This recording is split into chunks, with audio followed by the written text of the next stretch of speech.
नमस्कार. पुन्हा एकदा आपल्या सर्वांचं स्वागत आहे माझं पिंपरी चिंचवड या चॅनलमध्ये.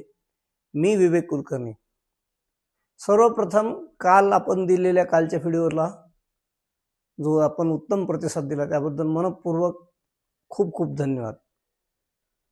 काही लोकांचं म्हणणं असं होतं की असे व्हिडिओ केल्याने काय होतं, आम्ही पुढे आल्याने काय होईल, आम्ही सुरुवात केल्याने काय होईल. मंडळी, क्रांती कधीही एका माणसामुळे होत नसते.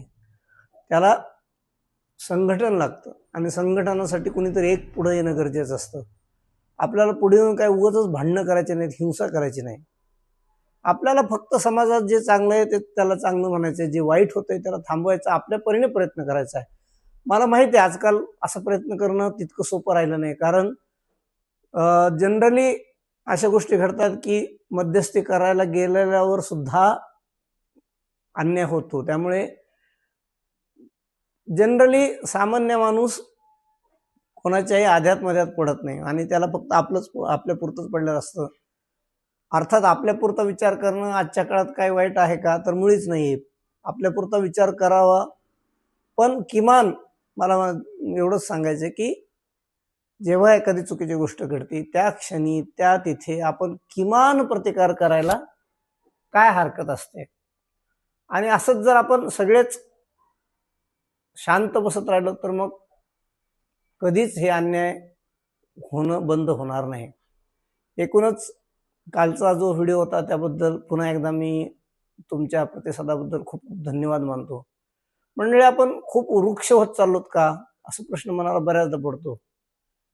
मैत्रीत फारसा गोडवा नसतो, नात्यात हल्ली फारसा गोडवा नाही. फार कमी लोक आहेत की ज्यांना नात्यात अत्यंत सर्वांगीण सुंदर त्यांचे नाते असतात. पण जनरली ओव्हरऑल आपण जर बघितलं तर प्रमाण खूप कमी झालेलं आहे. नात्यात ओलावा दिसत नाही, मैत्रीत गोडी दिसत नाही. कदाचित आपले उत्पन्न फार वाढले का, उत्पन्न वाढल्यामुळे गरजा जास्त वाढल्यात आणि गरजा जास्त वाढल्यामुळे धावपळ वाढली आणि धावपळ वाढल्यामुळे कदाचित मनाला हवी तशी विश्रांती मिळत नाही. मन अगदी मोकळेपणाने मन मोकळं करावं अशी जागा मिळत नाही आणि कदाचित ती जागा मिळत नसल्याने घुसमट वाढते. ही अशी घुसमट मनात वाढल्याने कधीतरी त्या घुसमटचा स्फोट होतो आणि मग कदाचित त्यातून नको ते घडलं जातं.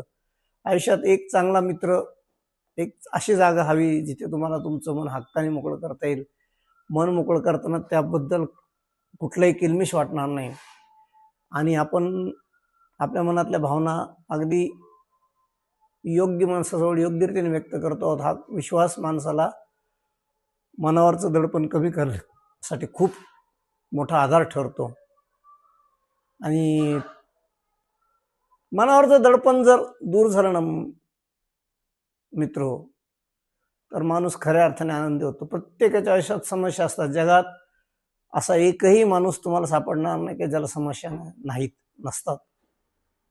त्यामुळे आपल्या समस्याबद्दल केवळ रडगाणं न करता त्या समस्यावर मात करणं हा खऱ्या अर्थाने पुरुषार्थ ठरतो. मी सुद्धा निगडीत 1997 साली आलो. 2014 पण माझं 4 उंगल्या घी में सर कढाई में अशी परिस्थिती होती. 2014 नंतर माझे अशा स्थित्यंतर आले. माझा डाऊनफॉल सुरू झाला. मी खेडेगावातला, जास्त भावनिक, त्याच्यामुळे मला असं वाटायचं की प्रत्येक समोरची व्यक्ती माझा मित्र आहे. मी त्याच्यावर माझ्या मनातलं दुःख व्यक्त करायचो आणि त्यामुळे लोकांची अशी इमेज झाली एकतर याला आपल्याकडून काहीतरी अपेक्षा आहे किंवा हा रडका राऊत आहे. पण मी खरं सांगतो, मी कधीही टीकेला फारसं गांभीर्याने घेतलं नाही. मला माहीत होतं मार्गही मलाच काढायचा आहे, कारण जेव्हा मला सुखात होते सुखही मीच भोगलं होतं, दुःखालाही मला सामोरं जायचंय. आणि मी खरं सांगतो तुम्हाला की परमेश्वराच्या कृपेने, वाडवडिलांच्या आशीर्वादाने, तुमच्या सर्वांच्या शुभेच्छाने माझ्या आयुष्यातला डाऊनफॉल दूर झाला आणि मी फार सुखात नसलो तरी मी दुःखातही नाही. त्याच्यामुळं समस्या ह्या कधीही कायमस्वरूपी माणसासोबत नसतात. संकट माकडासारखे असतात. जर आपण त्याला घाबरलो तर ते आपल्याला घाबरतात, आपण त्यांना घाबरलो ते आपल्यापासून दूर जातात. इतकं सिंपल तत्वज्ञान विवेकानंदांनी सांगितलं होतं. आपण ते आचरणात आणावं आणि मनावर फारसं दडपण न ठेवता मनाला मोकळं ठेवावं, ज्या योगे तुमचं मन प्रफुल्लित राहील, सकारात्मक राहील. कारण नकारात्मकता आली की आयुष्यात खूप प्रॉब्लेम येतात आणि प्रत्येक संकट आभाळा एवढं मोठं वाटतं. खरं तर संकट कधीही तितकं मोठं नसतं. संकट छोटंच असतं. आपण त्याचा बाऊ करून त्याला फार मोठं करतो, इतकंच. त्याच्यामुळे त्याला आणि सगळ्यात महत्वाचं, तुमच्या संकटाला तुम्हालाच फेस करायचं. No one will be fight with you, no one will fight for you. कोणाला काय गरज आहे सांगा? प्रत्येकाला आपापल्या समस्या तुमच्यासाठी कोण उकळात मान घालेल? त्यामुळे सकारात्मक राहू, सकारात्मकतेने पुढे चालू आणि समस्याचं फारसं बाऊ न करता आपल्याला परमेश्वराने जे काही आयुष्य दिले, अत्यंत सुंदर परमेश्वराने मानवी जीवन दिलं आहे. त्यामुळे त्या जीवनाचा नितांत प्रत्यक्षाने उत्कटतेने आनंद घेऊन जीवन सुंदर बनवून पुढे पुढे चालत राहावे, इतकंच मला वाटतं. तुम्हाला काय वाटतं? आवर्जून सांगा. तुमच्या प्रतिक्रिया, तुमच्या शुभेच्छा, तुमचं मत खूप गरजेचं आहे. तुम्ही ते आमच्यासमोर शेअर करावं. आपल्या प्रतिक्रिया आमच्यापर्यंत पोहोचवायत. आणि मंडळी, सगळ्यात महत्त्वाचं आजचा व्हिडिओ करण्याचं आणखी एक कारण होतं की मी आपल्या चॅनलवर पिंपरी चिंचवडमधले बाहेरून आलेले कर्तृत्ववान लोकांच्या यशोगाथा या विषयावर एक पॉडकास्ट करणार आहे. तर या संदर्भात माझं काही लोकांशी बोलणं झालंय.